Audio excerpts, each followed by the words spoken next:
Hello, everybody. My name is Jane Bryan, and I'm the Director of Alumni Affairs here. I'm also the class of 1989, and this is absolutely the best weekend of the year, and I think this event shows what Bardians are capable of and shows the incredible dedication of the faculty, and having everybody here to watch that. It's also being streamed live and people can watch it later, so hello to those of you at home. And my first job is to introduce the fabulous Casey Sirota from the class of 2004, who is the president of the Board of Governors, and this is also his last Bard College Awards, unless he returns as the president at some other time. But thank you, Casey, for all your work. And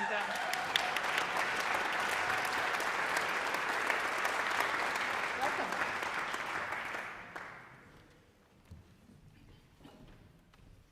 Hello, and welcome to the Bard College Awards. I'm Casey Sirota, president of the Bard College Alumni Association Board of Governors. Tonight's award ceremony is hosted by the Board of Governors. The awardees are nominated and chosen by the board, which is led by our nominations committee, co-chaired by Sonia Hood, class of 1990, and Ryan Messina, class of 2006. Bard is a tremendous place where amazing people come together to make big things happen in the world from this beautiful campus in the glorious Hudson Valley. Well, those of us who came to Annandale for their undergraduate programs have a special place in their hearts for this campus. The universe that is Bard has expanded around the world.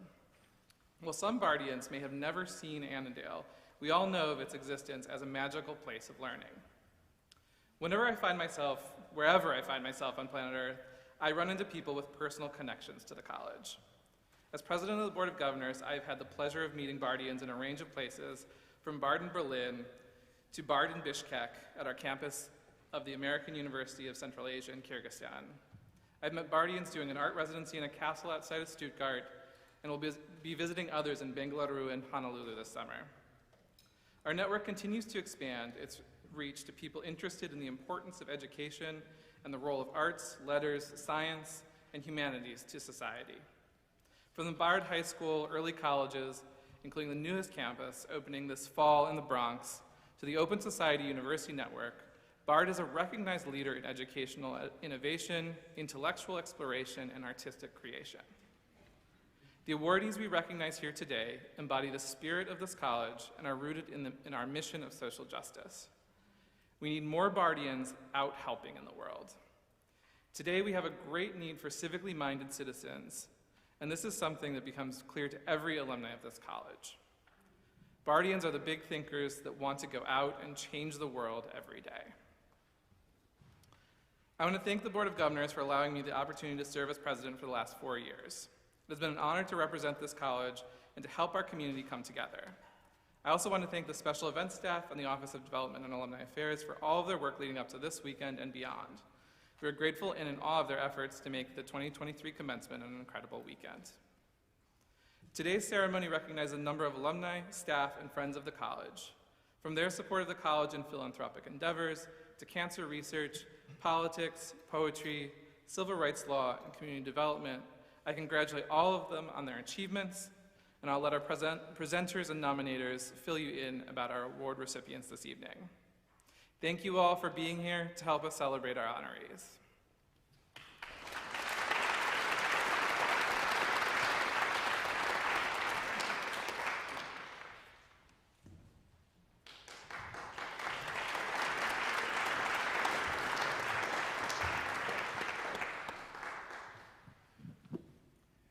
So I would like to welcome all of you to this awards ceremony. And I want to say to all the awards recipients, it looks like a regiment, a very large number of award recipients. But, you know, I thought about it, and everyone on this platform deserves our gratitude, everyone. And we take too little time to celebrate the people among us who have been our colleagues, who have distinguished themselves in various walks of life. And it's an honor to do so. And You know, watching the coronation, which I confess I did, although people don't say, it's not appropriate to say you watch the coronation, but I watched it in great detail since ritual and ceremonies are very difficult to do well. And the two that excel at this are the Catholic Church and, it turns out, the British monarchy. And they probably have something in common, but I won't dwell on that at the moment. But what's interesting is so many of the people in the ceremony have a variety of medals and awards. You notice things hanging around their neck and on their chest. And at first you think it's a decoration, but actually it means something. And there is something about publicly honoring people for what they've done, whether it's bravery on the battlefield or helping people in distress, whether it's service to the public or an achievement in the arts, whatever it is, or science. And I think Bard should be proud. And I want to thank all of you for coming to witness our honoring our colleagues and the alumni and friends who've distinguished themselves. I want to also say that this is going to be a great weekend. The class of 2023 is a terrific class. It really emerged from the worst of the pandemic. They started without a pandemic, and then they found themselves in a pandemic, and then they watched themselves pull out of it. And it's hard to overestimate the discontinuity which the pandemic brought. We think about years that are before the pandemic as if they were far more distant than the chronology suggests. I can barely remember anything before the pandemic. I also want to say that this has been a terrific year. We will honor one of the most important people in the Bard High School Early College Network, but we're also about to open in the fall our 9th Bard High School in the South Bronx in collaboration with the Einstein College of Medicine. So Bard is moving forward on one of its most remarkable achievements. And I would also say that I want to thank the trustees who met today and all the alumni leadership for their help in building the college. We're in the middle of what will be announced as a public capital campaign. We have to raise money, and we live in a society where the government doesn't do what it should with regard to supporting higher education or the arts or culture. And we are at the mercy of all of us who can give because we are more privileged. But I'm pleased to say that we're going to raise between now and 2026 $1.5 billion, of which $1 billion already has been raised. So it is.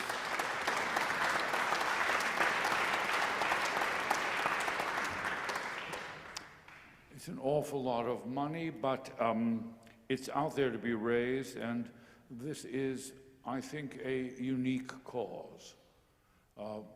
As Casey mentioned, and I want to congratulate him, this is his last year, the last moment, the last weekend of his presidency of the Alumni Association, and that it is, we actually can and have realized the possibility of the college because of the wide support that has been given the college throughout the community. And the trustees, Jim, who's an alumnus as well, there are several on the podium here, on the stage here, and in the hall. It's going to be a great day tomorrow. We're very privileged to have Senator Warnock as our commencement speaker, and there will be a lot of alumni who are come back. I noticed a bunch of you from the class of '83, and they're people from the class of '73 and the class of 1998. I've never quite understood why these numbers are so symbolic, but it seems to work. So it is really a pleasure to have the combination of the graduation of this class plus the return of alumni. So this ceremony, I'll turn the podium over to the chair of our board, to Jim. This ceremony has two parts. One are the alumni awards, and those individuals get medals and a scroll. Our colleagues who are retiring get a scroll and a miniature chair.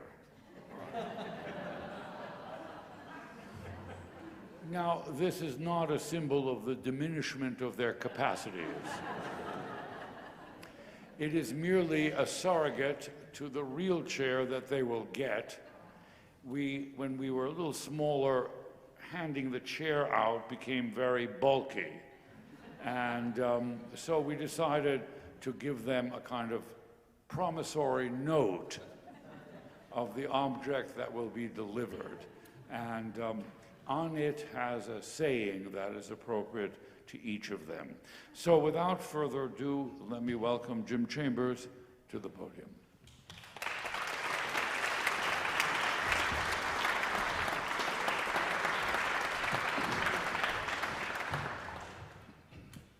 Hi, everybody. Is this mic working? I think so. Yes? Yep. Hi, I'm Jim Chambers. Welcome to the Bard weekend of celebration. And you parents or your parents might be familiar with this room from the parental charge that Leon addresses to the parents upon dropping their beloved children here. This is the room where Leon says, "It's just beginning." And here we are. Full vortex back in this room. Bard is unique, it's eccentric, it's dynamically vital for the cultural lifeblood of our country. And I concur that we owe deep gratitude to all the awardees tonight. We are amongst rock stars up here, seriously. And I'm just going to mention three with whom I am most familiar. The tireless Michelle Dominy, Roland Augustine, who have just worked above and beyond and given themselves beyond conceivable parameters to this little hamlet called Annandale, and the tentacles from which extend from here.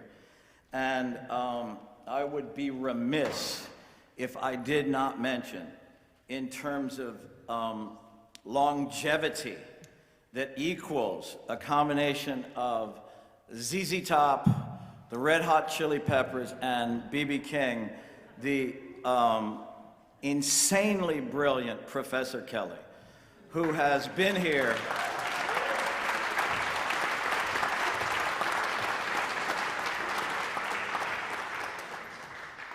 he has been here longer than Leon and I, which is a long time.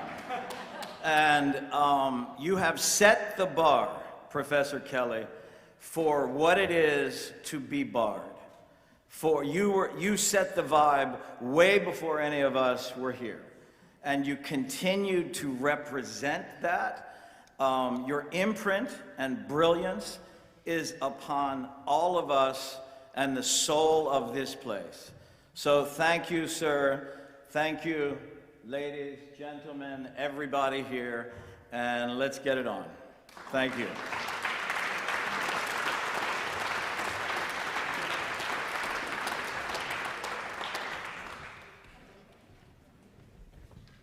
Okay, we're going to begin with the presentation of awards, and I just want to note that the full citations are in tonight's program, and they contain more information about this year's award recipients that you can read about. I now call upon James C. Chambers, class of 1981, and chair of the Bard College Board of Trustees, and Nayland Blake, class of 1982, and professor of studio arts, to come forward with the recipient of the Bard Medal.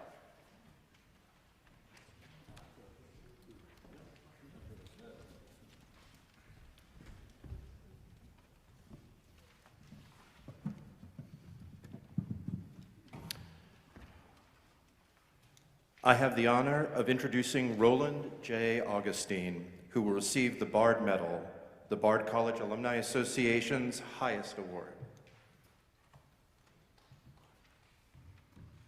We honor you, Roland J. Augustine, with Bard's highest award for your contributions to the arts, both visual and musical, and to the causes of social justice. Your deep devotion to the Bard community through your dedicated service as a trustee and your support of refugees, the Prison Initiative, and our international commitment you have shown in your service to Bard.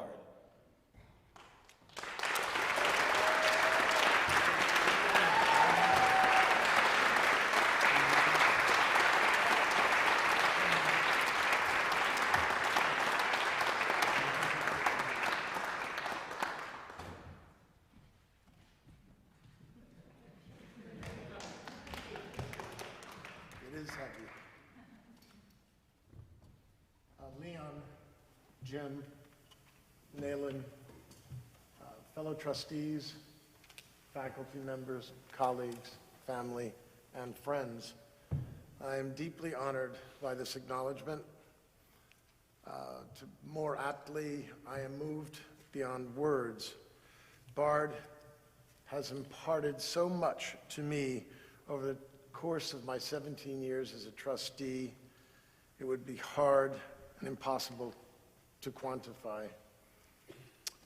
What began under the tent of the Bard Music Festival many, many years ago blossomed into relationships that have forever enriched my life, motivated my work, and inspired my commitment to the college.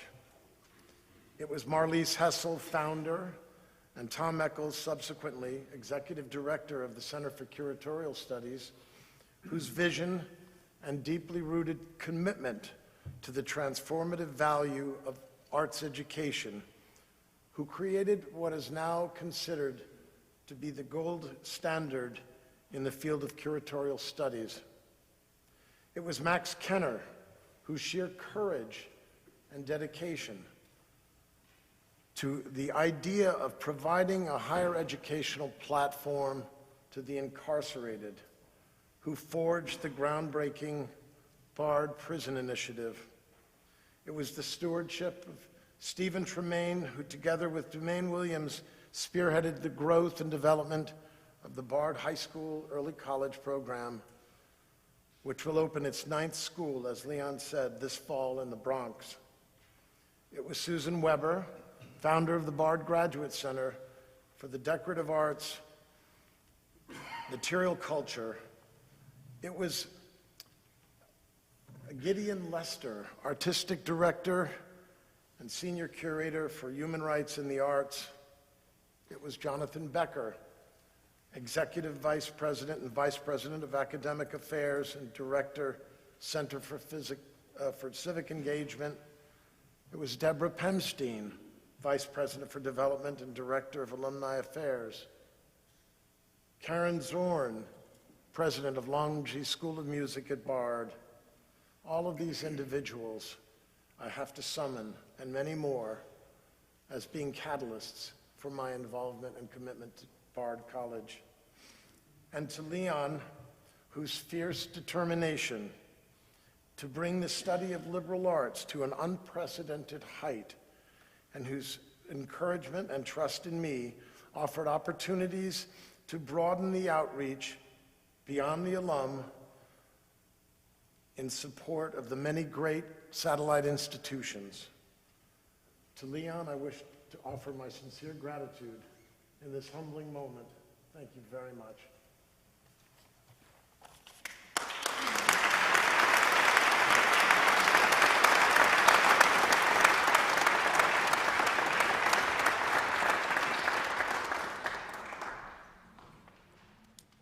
now call upon Juliet Morrison, class of 2003 and Bard College trustee, and Swapan Jain, associate professor of chemistry, to bring forward the recipient of the John and Samuel Bard Award in Medicine and Science.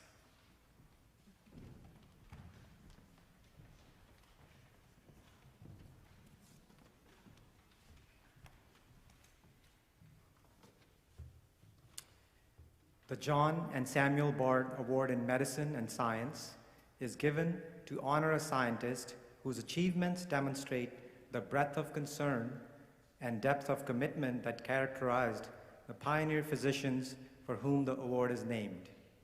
I am honored to announce that the 2023 recipient is Dr. Babakar Sis, MD, from the class of 2003. Unfortunately, Dr. Babakar is unable to join us this evening. Accepting on his behalf is his friend, Mr. Eric Dubler.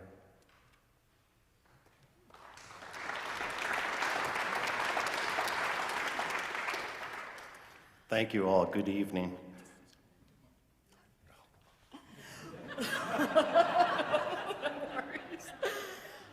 We honor you, Babakar Sise, for the idealism you have demonstrated in research and in the clinical practice of medicine.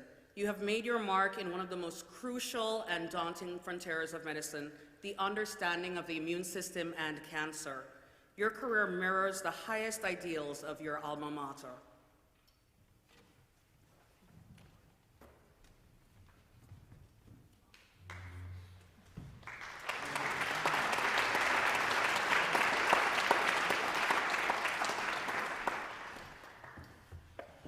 Thank you all very much.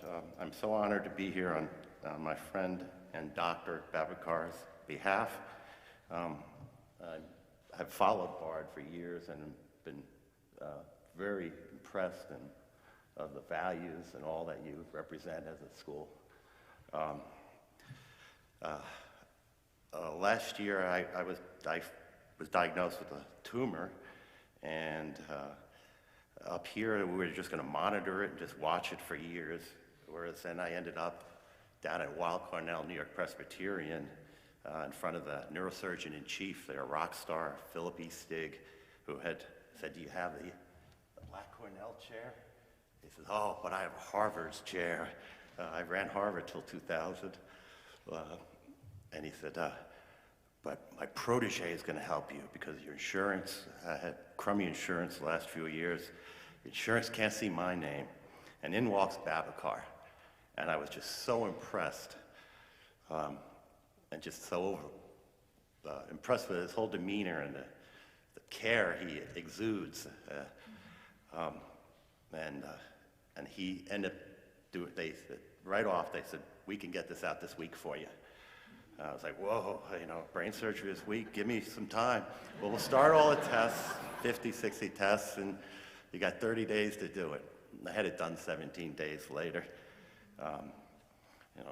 The whole Frankenstein thing down the back of my head and neck. But the tumor wasn't even accurately found up here, apparently, and they were able to find it, and he peeled this off the bottom of my cerebellum. I was supposed to have a few weeks in. I woke up immediately after. They don't keep you awake for most brain surgery, contrary to common. That's one special surgery where they have to keep you speaking, otherwise you're out. 4 days later, on my 60th birthday, November 3rd, they let me out. I was recovering so well. A lot of that is due to Babakar's, just the comfort I felt with him as my surgeon. So everyone was terrified. Brain surgery, get more opinions. It's like, I don't need more opinions. I'm very comfortable here down at Weill Cornell with Babakar and Philip E. Stig. It was amazing, flew through it, and I've been doing very well 7 months later. And I will give this to him. He promises to come up in a few months, and I'll bring him over with his 4 little kids. So you will see him if you're around. I'll let you know. But thank you all very much.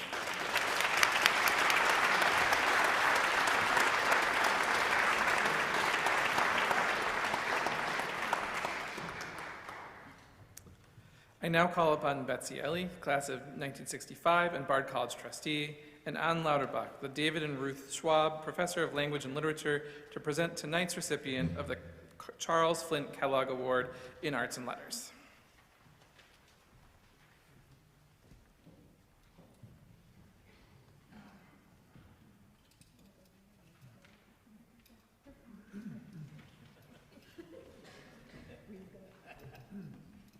It's an astonishing choreography, this thing.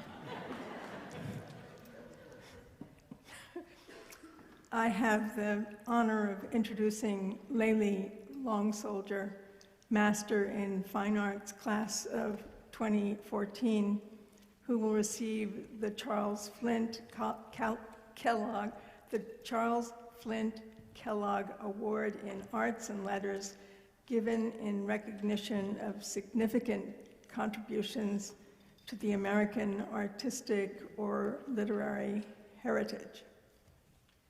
We honor you, Layli Longsoldier, for your outstanding accomplishments as a poet. We honor your commitment as an artist and activist to the heritage and future of the Oglala Lakota Nation and all the indigenous nations of North American continent. We thank you as well for your initiatives in and the leadership with BARD's MFA graduate program. Your career and work exemplify the MFA's highest aspirations, and we are honored to count you among our graduates as a leader in the MFA program and BARD community, and one of my children actually got his MFA here. Thank you.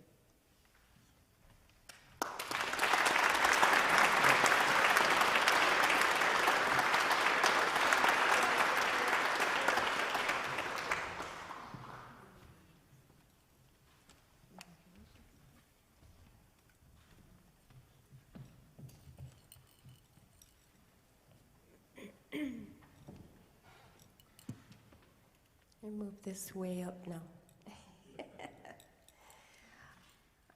I wish to say thank you so much. Thank you. Oh, hi, Anne. There you are. And thank you, everyone. It was certainly a surprise to find out that I'll receive this honor here. And maybe I thought I would share a little that it was a surprise, of course, for me, because I have to say that when I was in the MFA program, it was not the easiest experience. It was difficult. The program, there were ups and downs. And I was always very open about that, even after I graduated. I was open about that experience. But I am here, I'm very grateful to be here. And I thought I would share a little bit about something from our culture on relationship. There's a saying in our language, Lakota language, and it's a phrase we say, "Midakuye oyasin." So you'll often hear that phrase in public forums, at the end of a speech, or sometimes even at the end of a prayer. And it translates roughly to something like, "We are all related," or "all my relatives." That phrase has been used in other contexts by different people, and sometimes it's interpreted or it's used as a way to create easy familiarity, a quick connection. We're all related. But in fact, in our culture, we understand as the core of who we are as Lakota people, that relationships are not always easy. And they are built on responsibilities to one another. To say you are my brother, my sister, my cousin, that comes with responsibilities. And it's a relationship of reciprocity. And there are times when we go through difficulty together. Anyone who's a parent, my young one is sitting here in the audience, can tell you that the two of us, I love this person more than anyone I know, and we've been through difficult things, right? Tough conversations and growth. The two of us have grown a lot. Same goes for, I want to say, the work that I started here in this program, I published in a book called Whereas. This was where I began that work, and it was really a meaningful time to me. And that work was a critique of President Obama's gesture of apology to our native nations. So I want to say that I even voted for Obama. I'm giving away my politics. I voted for him twice, but I wrote a whole book critiquing that gesture. So it is to say that there is this back and forth, but it's okay to be honest about that, because we can look back and we can say, look at how far we've come. Look at how we've grown. Do you remember when we went through this, or we went through that together, you know? And I can say, since I graduated 10 years ago, I see across this country, actually, great changes in academia and in arts and writing programs and in representation and people of different communities, you know, coming together and sharing conversations with equal regard. So it's encouraging, it's exciting. And last but not least, I wish to say, though it was a difficult time, there were really wonderful relationships that came out of my time at Bard. And I want to share one of the most important moments I had in my work, and that came from Anne. And I remember I brought in my work that I'd begun with Whereas, the book I published. And we had, I can't remember, it was a meeting with other professors, other faculty, and Anne was there. And at the end of the meeting, Anne said, I notice you have a tendency to want to make your lines beautiful. And she said, you don't have to do that. I don't want your work to lose its teeth. Don't be afraid of that. And from that moment forward, I felt I had permission to say exactly what I need. So thank you so much, Midakuye Oyasin. I'm very glad to be here. Thank you.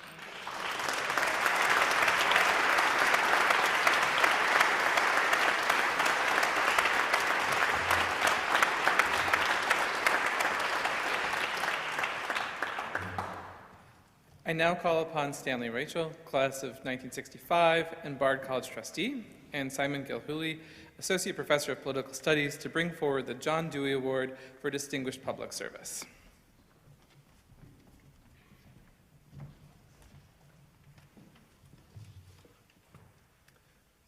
I have the honor of introducing Tom Begich, class of 1982, who will receive the John Dewey Award for Distinguished Public Service, which was established in 1990 to recognize extraordinary contributions by Bard alumni and others to the public sector or in the public interest.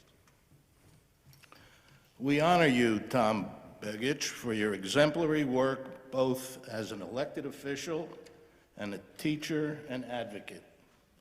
You have sought to improve the standards of education in the United States and ensure that principles of restorative and juvenile justice define educational and mental health reform. In your pursuit of the public good, you have cut through the complexities of party lines to better the lives of young people. Your work is a model for what can be accomplished in our communities. Your commitment to public service invites generational change and embodies the values we hope to instill here at Bard.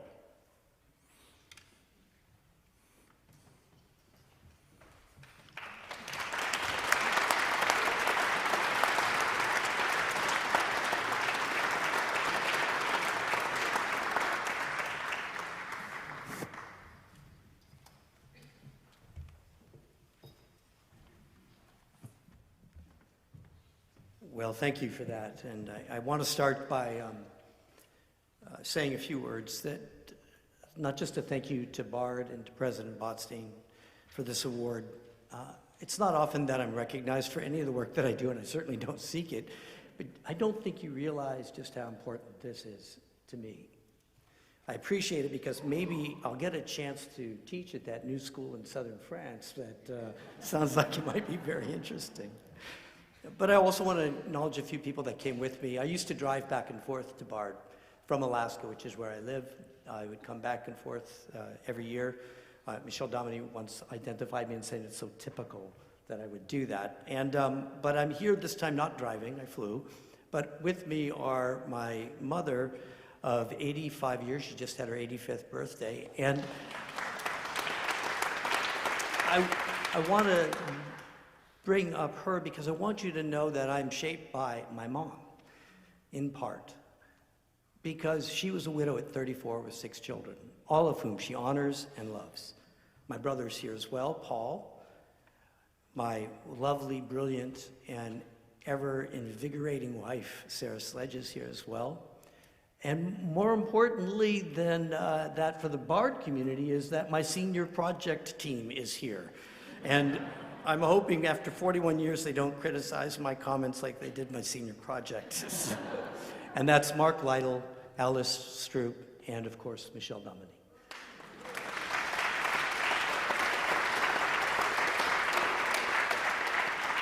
The three of them shaped my life as much as my mother and my family. And I want to say that you may not realize this, but I'm also a poet and a musician. This is part of how I make my living, not just in politics. And I'm going to start by reading you from I'm going to read a piece of a poem I've been working on for some time. And I'm going to read it because it encapsulates what I believe is what I brought from Bard. This is a poem called Constitution, and it represents my struggle with understanding how a people could not appreciate each other, how a people could not find in each other the ability to succeed. Listen, I don't expect you to love this tale or hate it. It is only words. They dance from pen to mouth to ear, where they fall unheard by those deaf to warning, those complicit in their own end, complacent as time enfolds them in its warm, whispered embrace. Choose, it says, then silence. Listen to the sound of breath blown out, then sucked in at the end of a shift. It's life's breath, this rasping labor that others would steal. But it's our breath, in, out. Our life and our fist that lifts the hammer, carries the scythe, holds the hand of another. This is the memory of breath. Listen to the sound of those who stepped into alleys, streets, and built barricades. Words spoken at first in deepest night, breathless. Words, you are like us, not like them.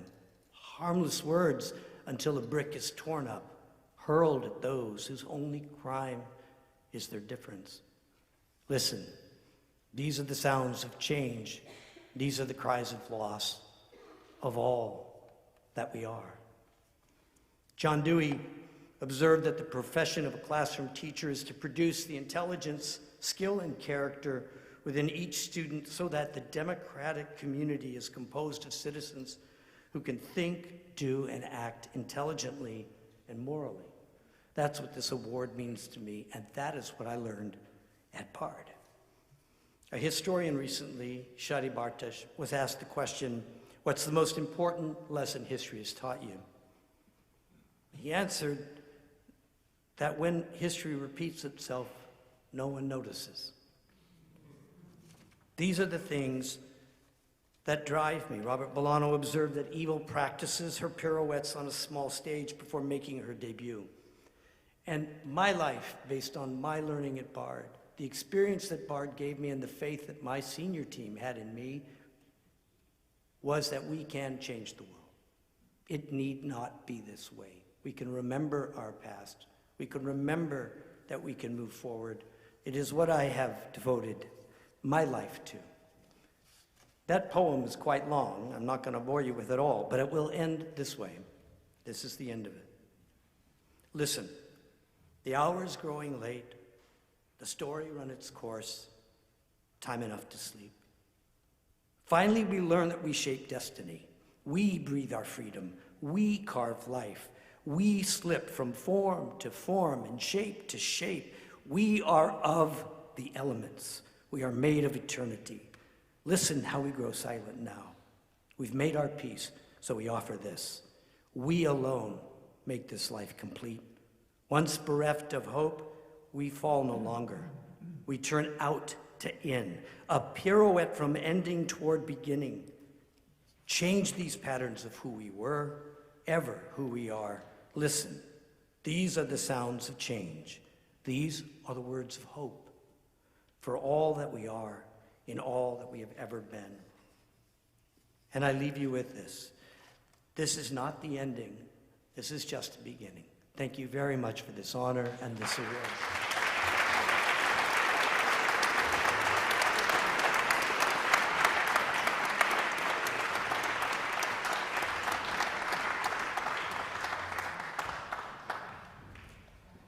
I now call upon Hillary Pennington, Bard College Trustee, and Aaron Kanan, Vice President for Civic Engagement and Deputy Director of Bard CCE, to bring forward the John Dewey Award for Distinguished Public Service.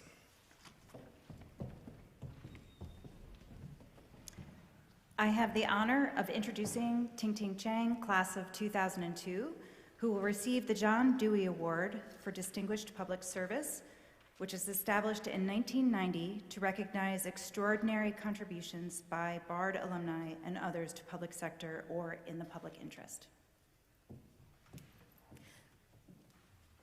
We honor you, Ting Chang, for the rigor of your academic research and legal analysis. You push against boundaries. You are self-effacing as a social justice leader. You have confronted systems of injustice at every step of your career, particularly as the legal director of the 2017 Women's March on Washington. You demonstrated the power of coalition building.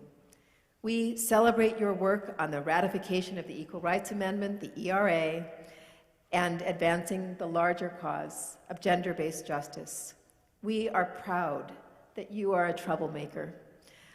The term of honor bestowed on you by the organization of the same name that celebrates women who cause trouble to change the world.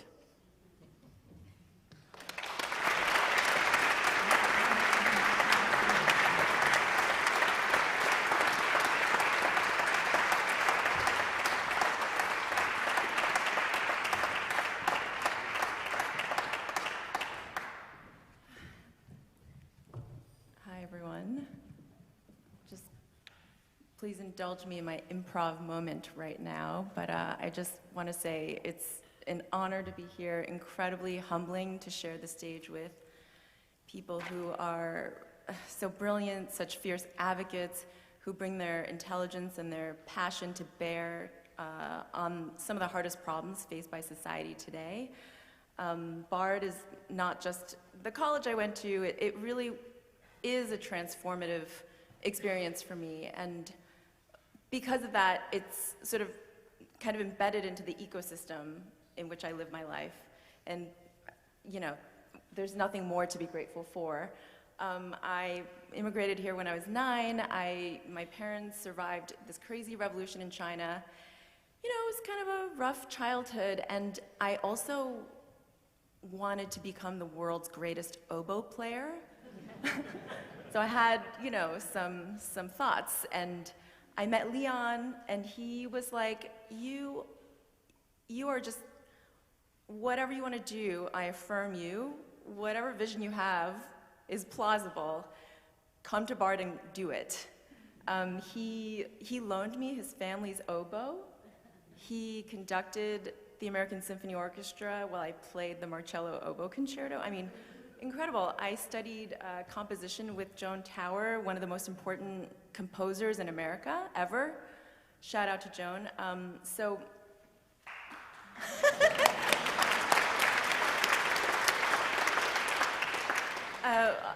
All this to say, it's an incredible honor to be back here. And now what I do is I think about changing our constitution, both the federal and the state constitutions, to be more expansive of democratic ideals and to also be used as a tool to expand equality rather than contract it. We have the oldest constitution in the world, the hardest to amend. We have a Supreme Court tasked with interpreting that Constitution who want to take us in a horse and buggy back to the 1700s and to interpret the words as the founders intended.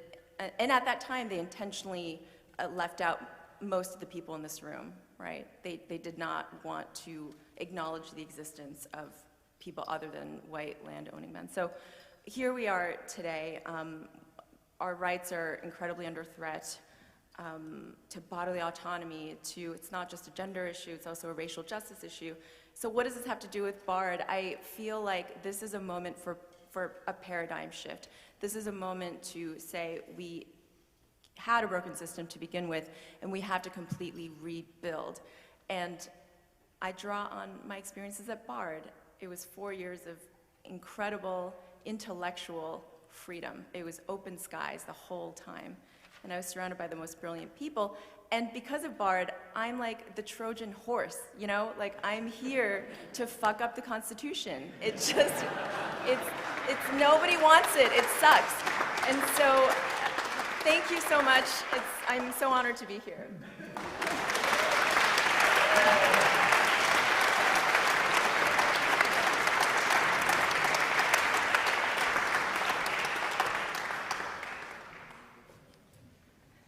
I now call upon Barbara Grossman, class of 1965 and Bard College trustee, and Dominique Townsend, associate professor of religion, to present the recipient of the Mary McCarthy Award.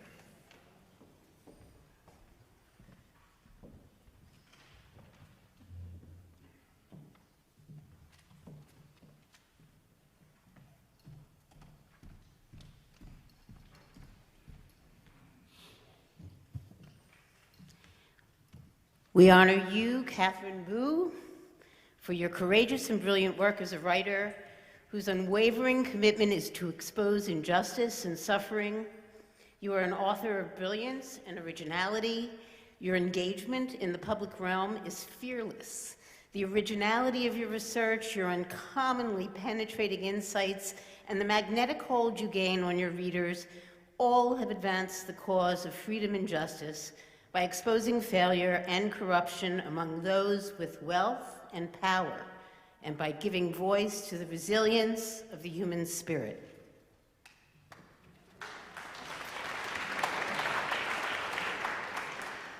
I have the honor of introducing Catherine Boo, who will receive the Mary McCarthy Award, given in recognition of engagement in the public sphere by an intellectual, artist, or writer.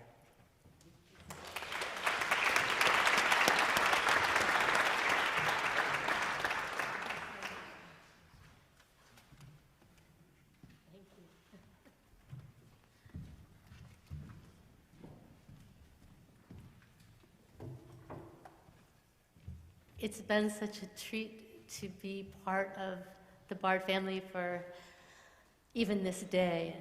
And I'm thankful to Janet and Anne-Marie and Dominique and Dina and the trustees, Barbara, and the president for this honor. And the other thing that I'm thankful for is that it's given me a chance to remember the first time I encountered one of Mary McCarthy's brilliant and swashbuckling ideas, these crazy categoricals she made about American life. She said, one day I was in a traffic circle in Washington, D.C., reading her, and she said, the happy ending is the national belief of this country.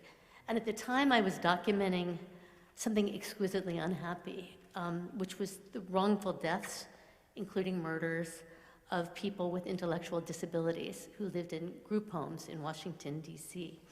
And I'd been investigating these deaths with the help of the group home residents themselves.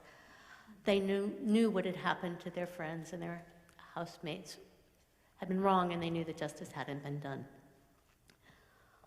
So we worked hard, and when my piece ran, the faces of their friends, more than 100 faces, dominated the front page of the Sunday Washington Post, upon which the receptionists at the Washington Post began receiving the most furious calls. And the fury wasn't about the murders, it wasn't about the cover-ups done by the government. The essential fury was that the faces of the dead had been ruining their Sunday breakfasts. And it was a reaction that I've experienced over and over again in my career as a writer and an editor, which is that people on the fortunate ends of some of the world's great divides, they say, sure, tell me what's happening to those other people, but do it in a way that won't unsettle or implicate me. They say, show me the problem, maybe even the silver bullet to fix it, but do both things while asking nothing of me. And over time, I've come to think of this moral and intellectual freeloading as something of a corollary to McCarthy's idea that Americans genuinely believe in the happy ending. Sporadically, we'll protest. More consistently, we bystand. It'll all work out, we say, or things even out in the end. These and other fictive consolations are just these passing, fleeting indicators of what I think of as a larger and more enduring problem, one to which McCarthy was uncommonly alert, which is a society's capacity for self-delusion. And so my aim, while I'm reporting from within distressed or exploited communities, has always been to write against consolation, against those rousing claims that America is better than this, or equally stirring evocations of, say, the indomitable human spirit. In my experience, the human spirit is domitable, indeed. So what I find is that if you tell the truth about injustice, in this world you're bound to ruin a few Sunday breakfasts. You will, you ought to. But I wager that you only change the facts when you face them. So to be against consolation is not to sacralize pain. I think it's not to be against optimism either. I tell the young, brilliant investigative reporters I work with at The New Yorker and elsewhere, live in hope. We have to live in hope. And we dive into every single project we do as if we're going to change the world. But sometimes, I assure you, we get totaled. But even when we do, one of the things that I tell myself is that, so what? So the world stubbornly refuses to change. Well, at least we're making just a small offering to history, some scrap of documentary evidence of how life was lived and how justice was served or not served at a particular moment. And in this particular moment, when for some significant percentage of the population, the peak creative process is inventing new ways of hating, I sometimes like to pretend that the investigative work that we do is a creative counter process.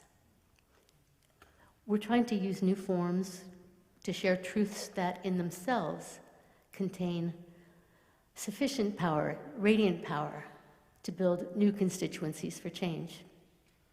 Thank you.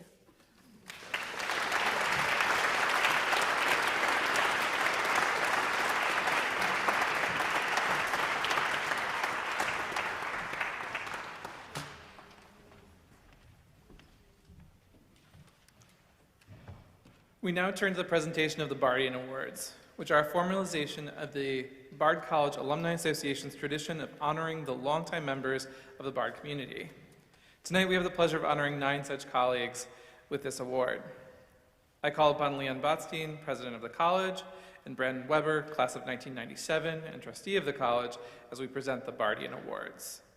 I also have the pleasure of calling upon Michelle Murray, Associate Professor of Political Studies and Chair of the Social Studies Division, to join us at the podium with the first of tonight's Bard Award recipients.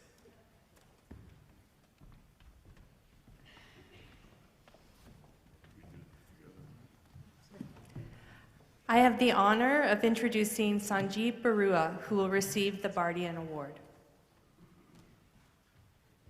We thank you, Sanjeev Barua, for your 40 years of devoted and idealistic work with students and for your path-breaking interdisciplinary research on the question of nations, borders, and the future of politics of freedom and democracy.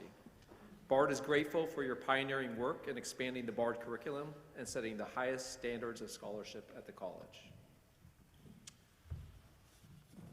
So as promised, he gets a scroll and this miniature chair and then a real one.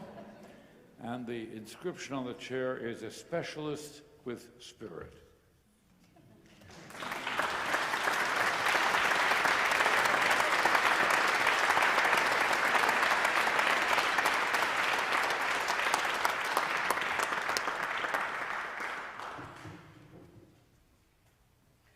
Thanks very much. 40 years is a long time, so lots of memories come back.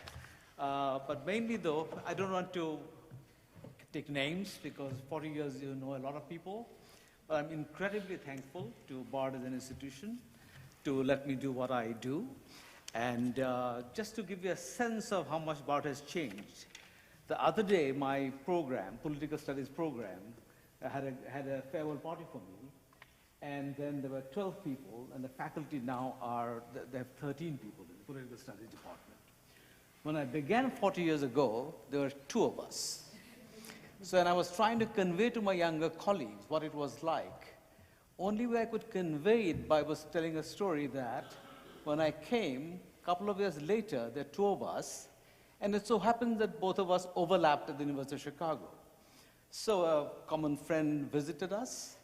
So, and then when he went around and talked to common friends, and he's a fairly well-known political science person, his way of describing BARD political studies was, Carol does American politics and Sanjeev does the rest of the world. So from that, 13 people clearly is really a big change, and I thought, and now I have former students on the faculty and other programs, so it is a wonderful time to move on. And so I'm very grateful. And the one thing I'm going to say is that BARD, which is those of you who are academics would appreciate that, I wrote a number of books, and all of my books came after I got tenure, which I reminded Leon of that, which is sort of unusual. And so I work on remote borderlands between India, China, India, Burma, and actually from here I'm going to a place in Chittagong, Bangladesh, because it is very close to the Bangladesh-Burma border. So I won't sort of say very much, just to tell you what inspired me, which BARD allowed me to do, is actually a work by Pierre Villard, a French historian who works on Catalonia, who wrote something which had an impact on me enormously, which is, the history of the world is best observed from the frontier. And that's basically what I've done, and I'm very grateful to BARD for letting me do that. Thank you.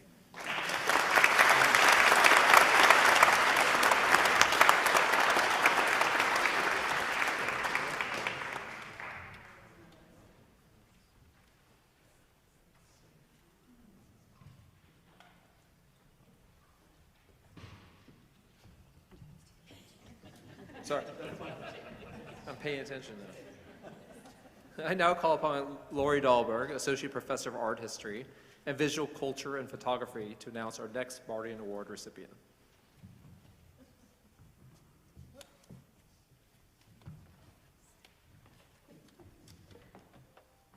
I have the honor of introducing Laura Battle, who will receive the Bardian Award.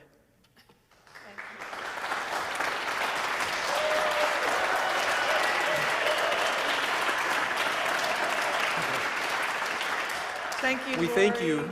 And thank you. Sorry. Oops. This is. Sorry. This is the. Oh, this is the powerful tech. No, I have something to read for you. Yeah, it's good. It's good, I promise. We thank you, Laura Battle, for your demanding and inspired teaching of art over 4 decades, for the beauty and rigor of your work, and for your devoted engagement and commitment to the Bard community of students, faculty, and neighbors. Your art and your teaching reflect your capacity for wonderment, your love of detail, and your contemplative and insightful gaze.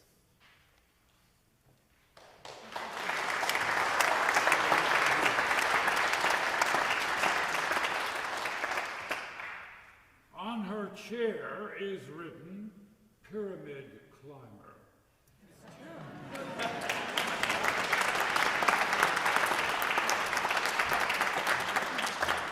I did, in fact, climb the Pyramid of Giza, Cheops, in the middle of the night and spent the night up there way long ago.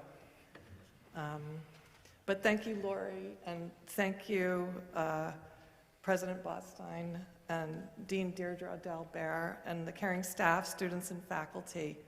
And I'll start out by just saying that the summer after my junior year in high school, my mother lent me her car, and I went on a 2-week road trip to look at colleges with my best friend. I don't think we had booked a single tour. We slept in the car and had no plan whatsoever. Our first stop was Hershey, Pennsylvania, where we went on a tour of the chocolate factory. We hit every amusement park and beach from DC to Maine, but only did a drive-through of Bard. We did see the art building because on our way up, we happened to notice that Night of the Living Dead was playing at the drive-in theater in Hyde Park. And fast forward, here I am, and I pretty much got away with murder. I thought I would tell you about a few classes that I can't quite believe I earned an income from. Life-changing, hysterically funny, poignant moments that I'll never forget. Like the time a student gave a talk on Van Gogh, moving from slide to slide, saying, "This painting speaks for itself." Next slide. "This painting speaks for itself."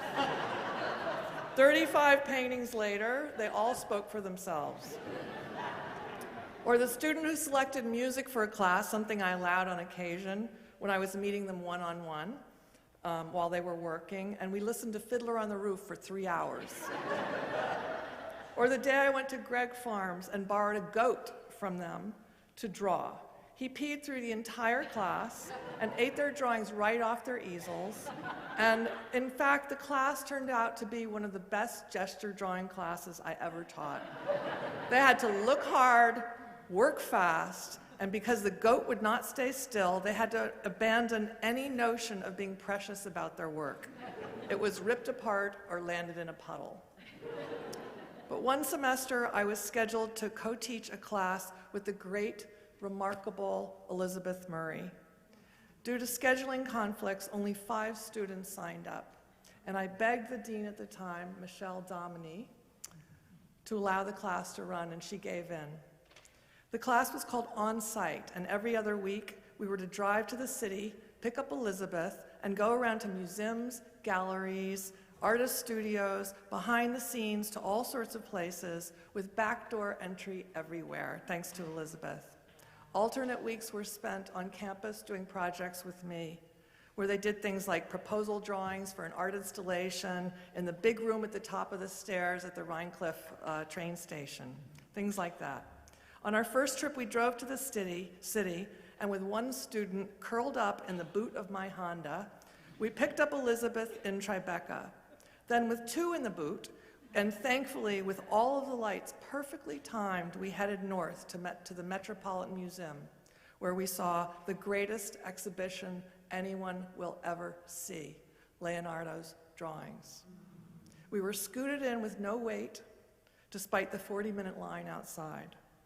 And there they were, the deluge drawings, which I had worked from for years, depicting Leonardo's obsession with the destructive violence of floods, described through the repetition and movement of line. We felt his pressure on the paper, start firm, then ease up with each mark. The physics of motion were brought to life. There were his inventions, his flying machines, his notebooks, anatomical and botanical sketches, scientific principles made visible. We could see his handwriting backwards and forwards, and we could feel his touch. Elizabeth never zigged or zagged across the room.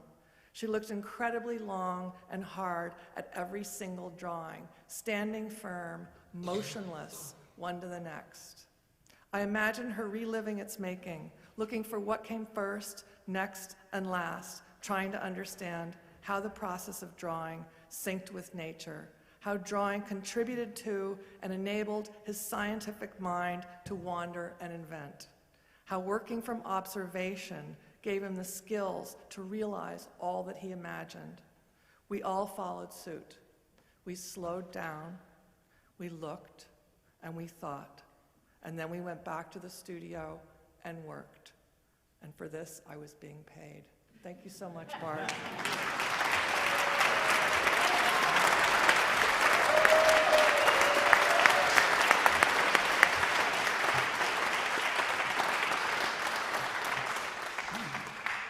I now call upon Deirdre Delbert, Dean of the College and Professor of English, to join me in presenting the next recipient of the Bardian Award.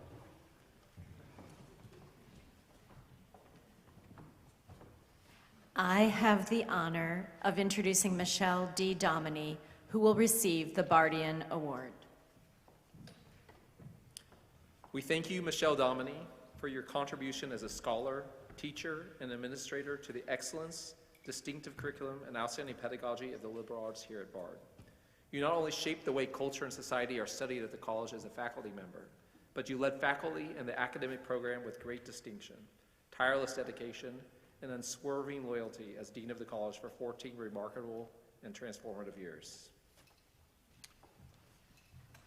So on this chair is a quote from Clifford Geertz: "Not answering our deepest questions, but making available answers that others, guarding other sheep in other valleys, have given."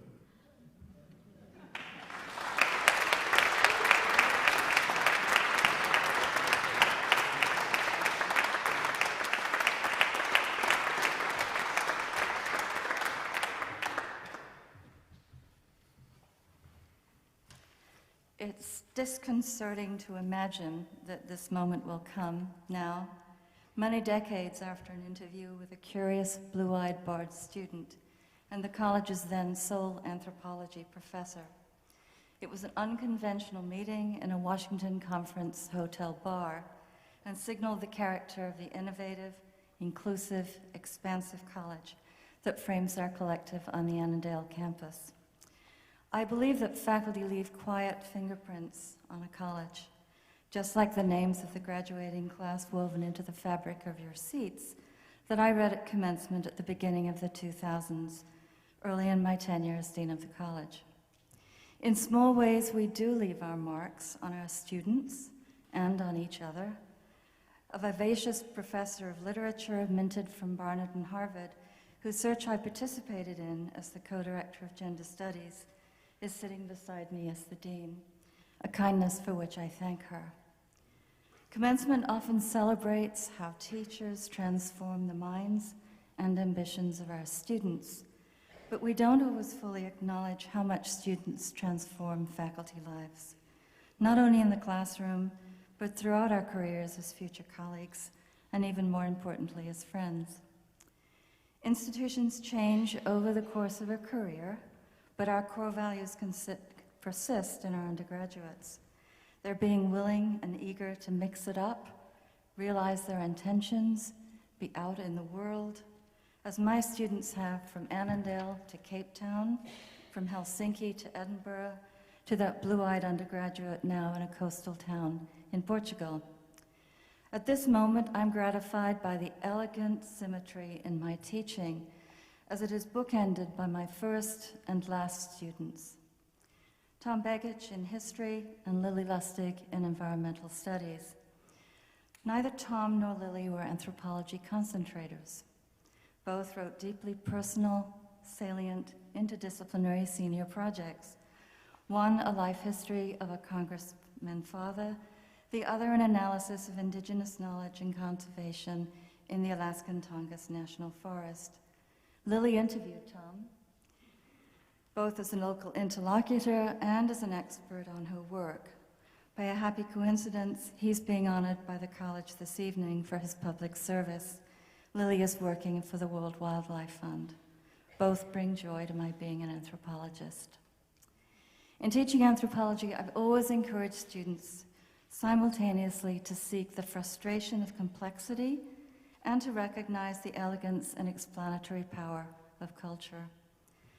Through exchanges that define our lives as productive faculty, I've discovered patterns in other fields too, in music, in botany, in language. Before interviewing a mathematics candidate in 2006, I found her in the Ludlow hallway analyzing the patterns in the Gothic archways, crystallizing a moment for me and enhancing my participation in my perception in an otherwise ordinary day. As my colleagues and I formally transition from the classroom, I'd like to thank the college for the tradition of marking our contributions and sustaining the cultural pattern that defines this moment. Thank you.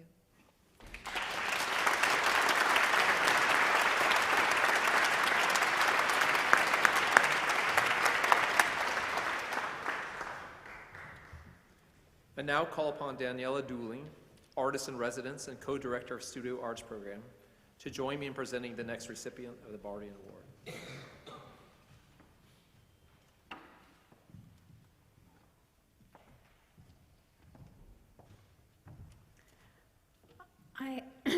I have the honor of introducing Ellen Driscoll, who will receive the Bardian Award.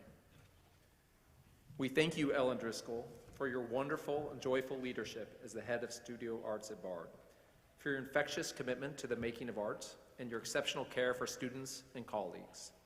Under your watch, Studio Art flourished with vibrancy, a commanding sense of fairness to all, and an overriding sense of the significance of art in the human struggle for freedom and democracy.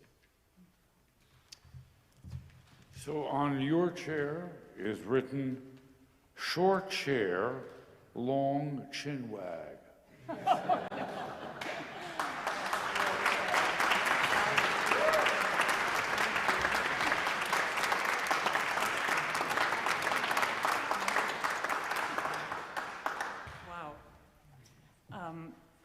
I just want to, that's the funniest one yet. I want to thank this exceptional Bard community for the opportunity that I've had, the great opportunity to work with you, for you, and among you. And the recognition tonight of my work here is just totally meaningful to me. The decade has flown by with great challenges, incredible growth, and immeasurable rewards. And I just want to thank the whole Bard community for being who you are, and I see you as a community of vibrant rascals.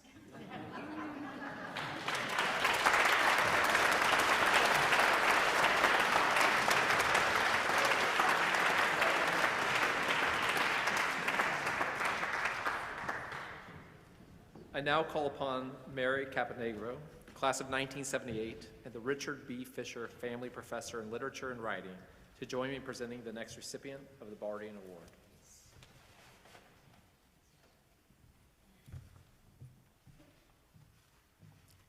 I have the honor of introducing Robert Kelly, who will receive the Bardian Award. We thank you, Robert Kelly, for making Bard your home for 62 years. As writer and teacher, you've served the college and no one else. Your curiosity, your love of inquiry, your range of knowledge, your wresting command of language, and the eloquence of your poetry and prose have been mirrored in your exceptional dedication to colleagues and students from all fields. The arts and humanities maintain their defining role in Bard's unique spirit on account of your guiding presence. So where's the chair? There's a chair. And I think on the chair is a quote. First of all, the concert tonight, you should note, Robert didn't want a chair. The only honor he wanted was to dedicate the concert that students will be playing tonight to him. So the entire concert is dedicated to Robert this evening. But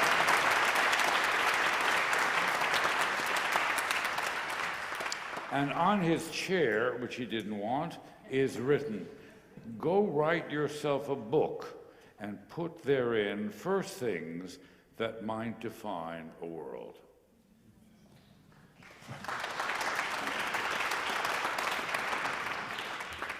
Thank you. Bless you. Thank you for the chair.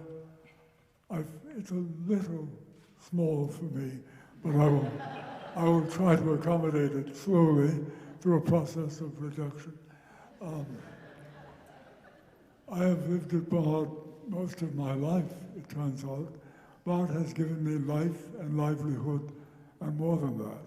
When I came here, I had written one book.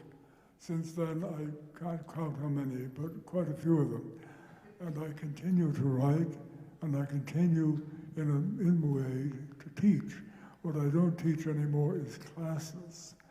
Classes, they have a place in education, but they're not the whole of it. And I've been blessed by learning, not in classes, but from you, staff, alumni, friends, students. I have been learning. Jamie Romm, the classics teacher, sent me a little note in congratulation of my retirement in Greek.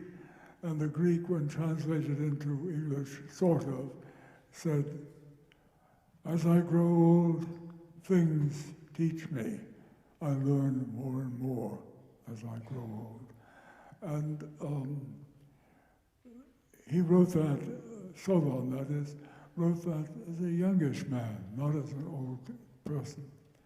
As we grow, we learn.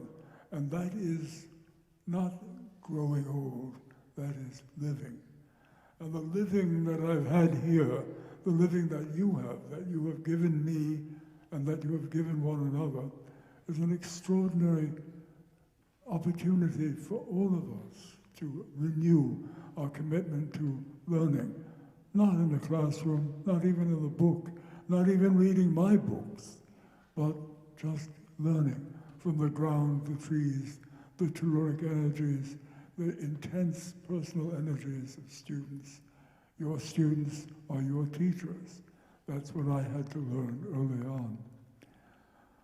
But I've had a lot of praise in the last few days, and praise, like champagne, can bubble up in the glass and spill over the top. So I have some praise left that I want to offer. And I want to offer it to Bard in general, to all of you, to all of us, but especially to that man I see up there, Leon Botstein, who is, from my point of view, one of the greatest persons I've ever met, a man who saved this college from ruin. I was here when Bard was on the verge of collapsing. Along came Botstein, and Bard is now not only in Kyrgyzstan and Europe and Asia, but in Bronx and Brooklyn.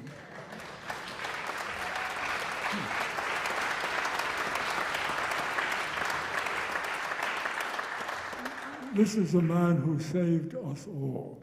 This is a man who saved what has been the most dynamic educational institution in America. This is a man who, by the way, conducts an orchestra.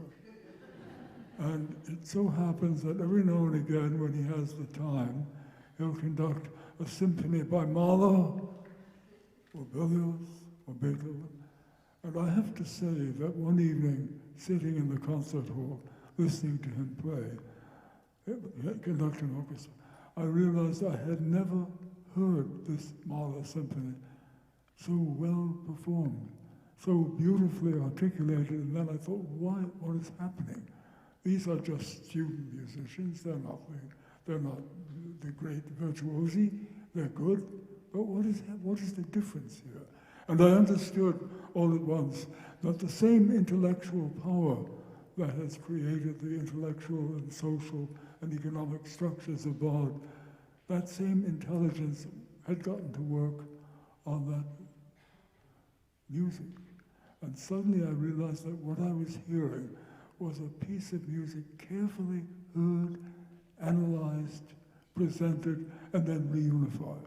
And that particular quality of intellectual analysis and synthesis in the same moment, that is what we have had at Bard, and that is what I bless Leon Batzine for. Thank you, and thank you for your all that you've done.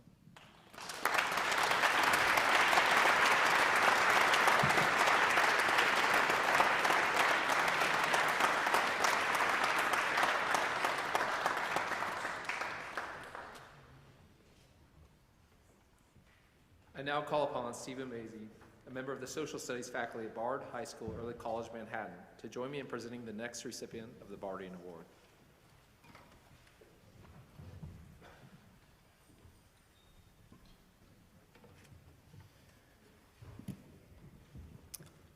I have the honor of introducing Michael Lerner, who will receive the Bardian Award.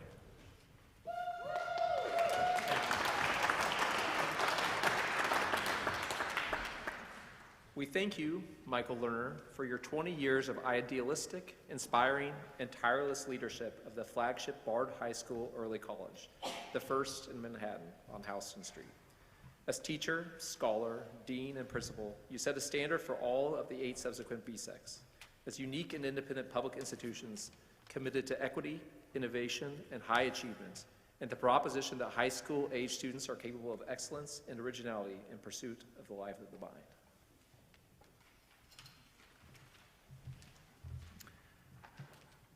I dislike change, and these retirements are heartbreaking. Robert's and Michael Lerner's in particular. I failed completely to talk him out of it. So, on your chair is, education is the point at which we decide whether we love the world enough to assume responsibility for it, and by the same token save it from the ruin, which, except for renewal, except for the coming of the new and the young, would be inevitable. Quote by Hannah Arendt.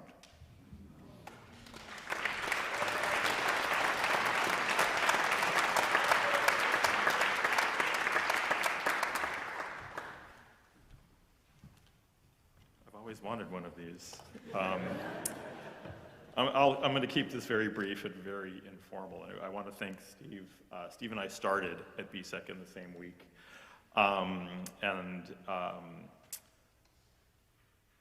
I've been living in Hawaii since February, so I want to say aloha to begin.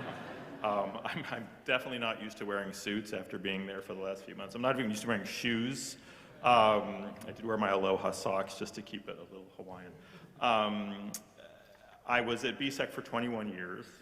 My association with Bard began completely randomly. I was a postdoc living in Minnesota. I read an article in the New York Times that Bard was opening this school. I thought, what an amazing idea. This sounds fantastic. A few months later, I'm an unemployed academic. There were a lot of us back then. I got a call from a friend from graduate school, said, I'm teaching at BSEC Manhattan. They need a history teacher. Are you interested? I think this was one of the shortest academic searches on record. I interviewed on Saturday. I was teaching in the classroom on Tuesday. I was there for the next 21 years. I began as a history teacher, then was a dean, and finally, and this is what the chair is very fitting about assuming responsibility, everyone told me you'd have to be absolutely crazy to take a job as a New York City principal. And so when Leon asked me, I said, yes, I'll do it. And I did it for 12 and a half years. It was exhausting, it was challenging, but it was absolutely exhilarating. And it was just the greatest thrill of my career, such an amazing experience. So I want to thank you, Leon, for putting the trust in me to take on leading Bard High School, Early College, Manhattan. Just the whole idea of a college partnering with the New York City Department of Education. Ting Ting earlier talked about being a Trojan horse. I was a mole in the New York City Department of Education for 21 years, and it was great. To bring the liberal arts to the students of New York City, to give them a fantastic, not only a fantastic high school education, but 2 years of college for free.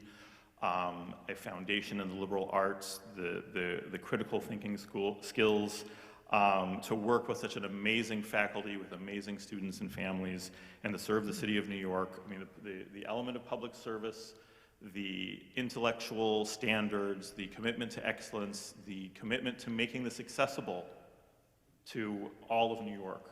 These were the things that appealed to me. These were the things that kept me and all of us going. It's been an incredible mission. I'm so glad it's continuing with BSEC Bronx. I remember the first time I heard that there were more undergraduates enrolled in the BSECs than there were at Bard College, and that really put everything in perspective. It just meant that this was all a very wide-reaching and very important endeavor, and just incredibly important work, and I was very honored to be a part of it. So thank you, President Botstein. Thank you. And I'm pretty sure that I can count this as my personal item on Hawaiian Airlines on the way back. I'll probably be the only one with a tiny chair, my personal item. Thank you.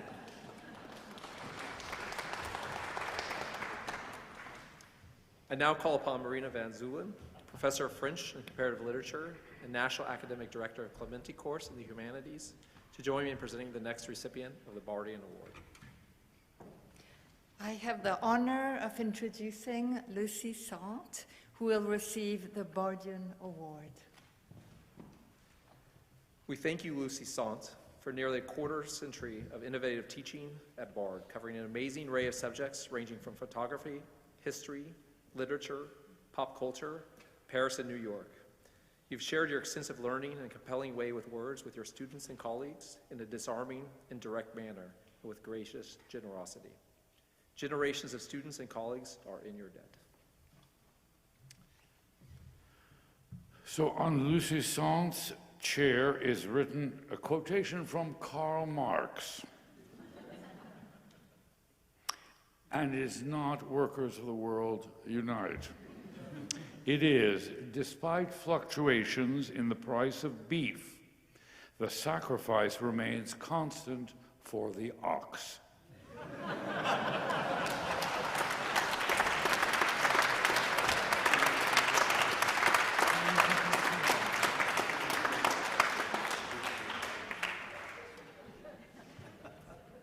I've always wanted an endowed chair.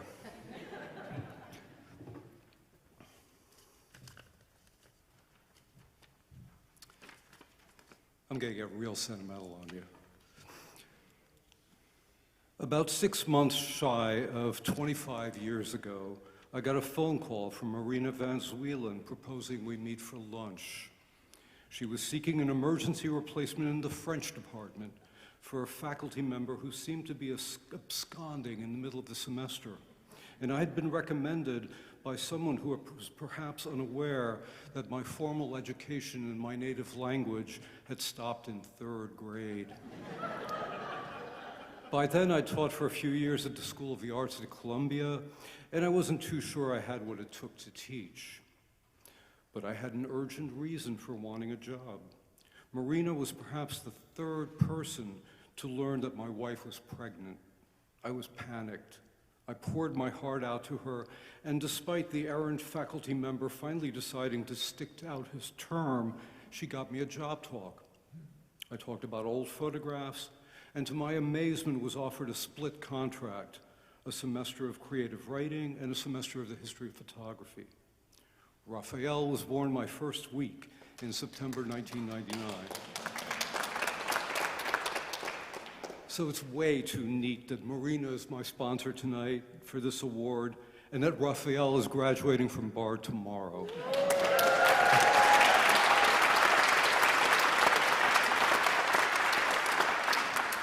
If this happened in a book, you'd throw the book across the room.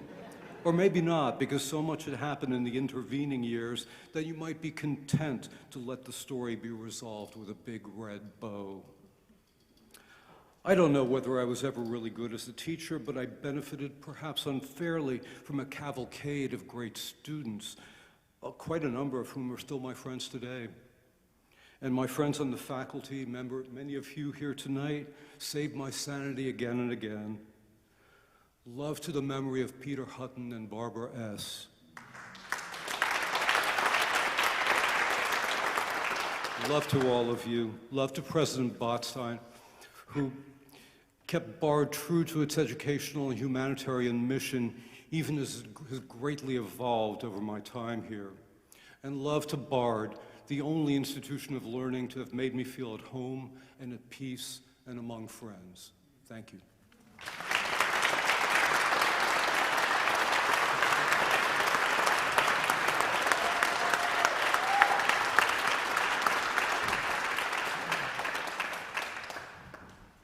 I now call upon Miriam Felton-Dancy, Associate Professor of Theater and Performance and Director of BARD's Undergraduate Theater and Performance Program, to join me in presenting the next recipient of the Bardian Award. I have the honor of introducing Jean Wagner, who will receive the Bardian Award. We thank you, Jean Wagner, for 20 years of service and leadership to BARD's programs in theater and performance, in the classroom, on the stage, in projects outside of the framework of the curriculum, as advisor to students and artistic collaborator with colleagues. You've led BARD students to write for the theater, produce work for the stage, act, direct, and study the literature of theater. You've helped create one of the most dynamic and original university performing arts programs in the country. And on Jean Wagner's chair is for her voice and vision. Yeah.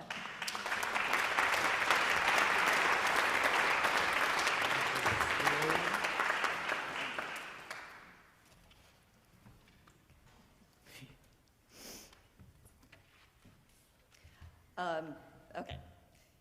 In the year 2000 or 2021, I'm not sure which, Joanne Akelitis, who some of you may know as a brilliant stage director, invited myself and a friend, Maria Mazer, to bring our small theater company to BARD, a company that would develop and produce theater by women and girls.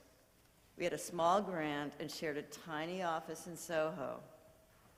Before that, we'd worked out of my tiny studio apartment. This was a step up. We did our shows in various downtown venues. It was very scrappy. Our company, Voice and Vision, was created to support, develop, and produce theater by and about women. At the time, we were quite unique. I only knew one other theater company in the country that produced women's work. We were helped along by Joanne, did I see Joanne Akelitis? Who took a shining to our project. We went about applying for grants and throwing fundraising parties, and eventually we had our own office in a co-working space in Soho. We were excited and enthusiastic. Our next lucky break was when Joanne was invited and took a job teaching at BARD. Voice and Vision had received a nice grant that at that time created a 2-week summer residency for women in theater, and she invited us to do it there. A scrappy operation. At that point, we solicited artists and their projects, brought up a cook, lived in a dorm, and did our work in Avery. The Fisher Center was more than a gleam in Leon's eye, but it still needed to be built. Part of our agreement with Joanne was that one of us would teach at BARD to make our presence legitimate. I needed a job, so I took it. That's how I came to BARD. As so many things in life, there are a lot of kismet involved. There was a lot of kismet involved in this journey and a lot of scrappy hard work. Fast forward, here we are. This leg of the journey's over. Joanne is retired, and now I'm retiring. And I'm receiving a BARD chair. Who would ever thought? As I type, which was last night, I sat there in my house. My husband had recently bought nearby, looking out over the Hudson River with the Mid-Hudson Bridge peeking through the trees and a small lighthouse downriver from it. I always knew that I would love teaching. I taught before, here and there, but it was Joanne who convinced me to teach a class at BARD and see how it goes. I'm so glad I took her up on it. I loved it from the start. I loved the contact with the young people who taught me so much, and it was an honor to be one of the first professors to teach in the brand new Fisher Center.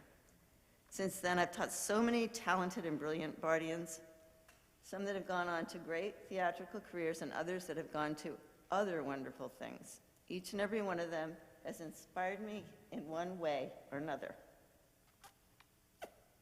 Bard is a very special place. I don't have to tell you. Full of wise people, and occasionally not so wise. Full of creativity and passion and loaded with intelligence. I've watched my students grow and thrive, and I've grown so much myself. My students, my colleagues, and my friends who have taught me all so much. Thank you for your friendship, your collegiality, and your wisdom. And thank you for a wonderful 20-year journey.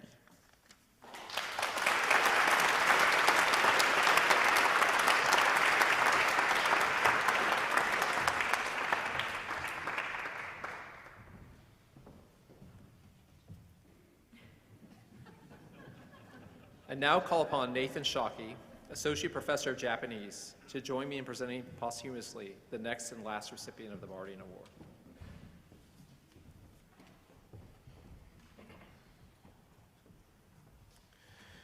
I have the honor of introducing Charles Chow and Kyle Chow, the husband and son, respectively, of the late Li Huaying, who is a senior faculty member of the Chinese Language and Literature program. They are accepting the Bardian Award posthumously on behalf of their beloved wife and mother. We thank Li Huaying for her spectacular achievements as a teacher and organizer. Out of nothing, Li Hua created a vibrant and successful program in the teaching of the Chinese language and Chinese literature. Li Hua made learning Chinese from scratch possible and even seem easy. She initiated and nurtured Bard's many connections and joint programs with China in language study, music, and arts education. Her devotion and kindness to students and colleagues are legendary. Beloved by all, the Bard community will not forget her. Her spirit and idealism guide our future.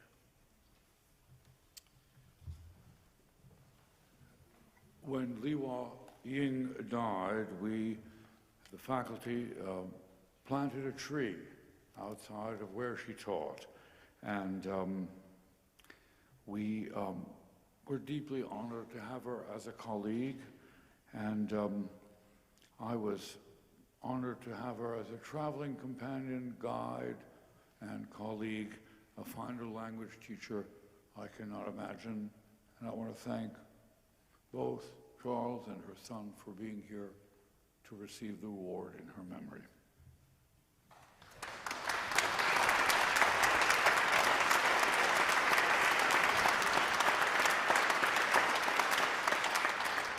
So this is a quote from Lu Xun.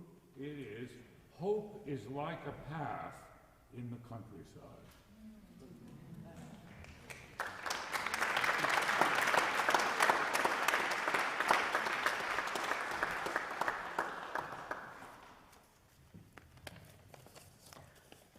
It's a wonderful occasion, but I'm a little bit sad. I should not receive this award.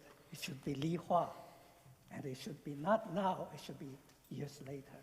However, unfortunately, she passed away. Anyway, I'm incredibly honored to receive the Bardian Award on behalf of my beloved Li Hua.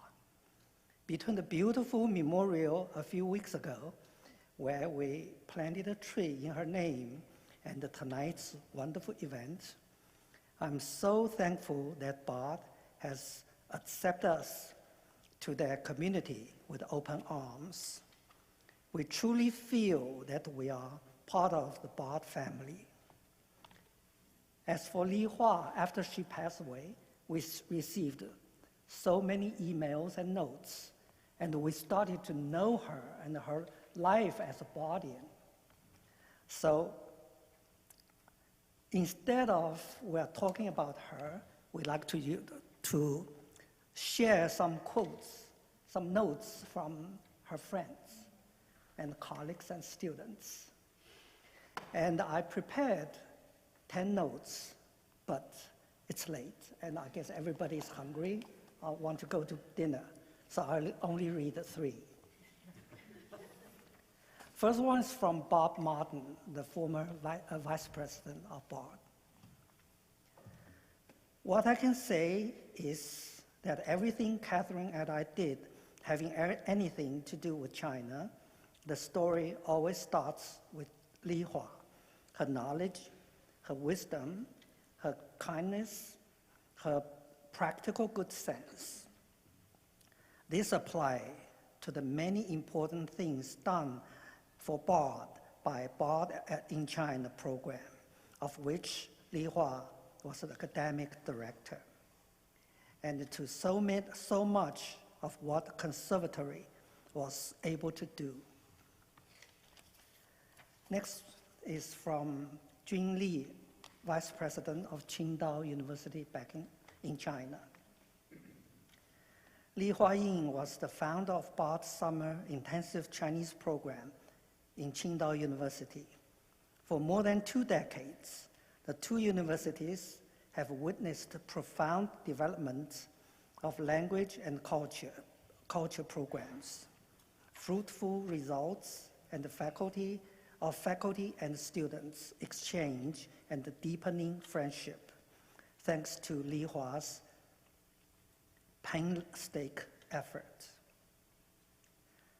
Colleagues and students of Qingdao University who worked and communicated with Li Hua are very impressed with her real knowledge, enthusiasm, optimism, and devotion, as her voice and expressions live in our memory. The death of Li Hua made both Bard College and Qingdao University lost an ambassador of language and culture, and the Qingdao University lost a close colleague and a sincere friend. The last one, the note is from Xiang Mo, a former student, and now is the representative of Bard in China. I think I can say without any exaggeration that Ying Lao Shi changed my life. In Chinese, Ying Lao Shi means teacher Ying, which is how I always addressed her at my first and most important, as she was my first and most important teacher of language. Learning Chinese changed the direction of my life and career, as she was the principal inspiration. I began learning Chinese at Bard with no particular goal in mind. But Ying Lao Shi immediately focused my effort. She was one of the most dedicated professors I've ever had the pleasure to study under. A demanding but inspiring teacher, full of interesting stories that helped us understand this completely different world. I signed up to learn Chinese, but discovered she has so much more to offer. A masterful communicator, fair and firm, she showed me how to navigate across cultures, building bridges, and see issues from multiple perspectives. Over the years, her role in my life expanded far beyond teaching. She became the trusted mentor who gave me critical advices at many pivotal moments, a colleague, and even a friend. Ying Lao Shi, you are sorely missed, but you will live in the memories of many, many students whose life you influenced for the better. Thank you. And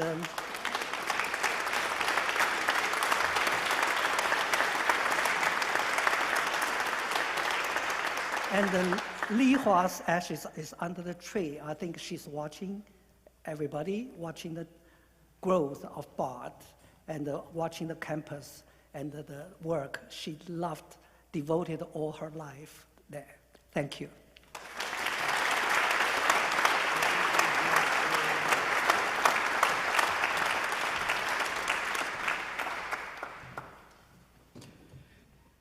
Thank you all for coming and for being part of the Bard College Awards. Congratulations to all our awardees today. Your achievements are inspiring to Bardians around the world. To all alumni in Annandale and participating from far, on behalf of the Bard College Alumni Association, I wish you the best as you continue to help make the world a better place. I hope you'll feel inspired to support Bard and become involved in your college. and please join us tomorrow for the commencement ceremony to celebrate the class of 2023. Also, I just want to make sure that everyone's aware you're cordially invited to the commencement concert in the Sosnoff Theater at the Fisher Center at 9:30 p.m. And as Leon mentioned, tonight's concert is dedicated to Robert Kelly, a tireless supporter and advocate of the musical life at Bard. Thank you all.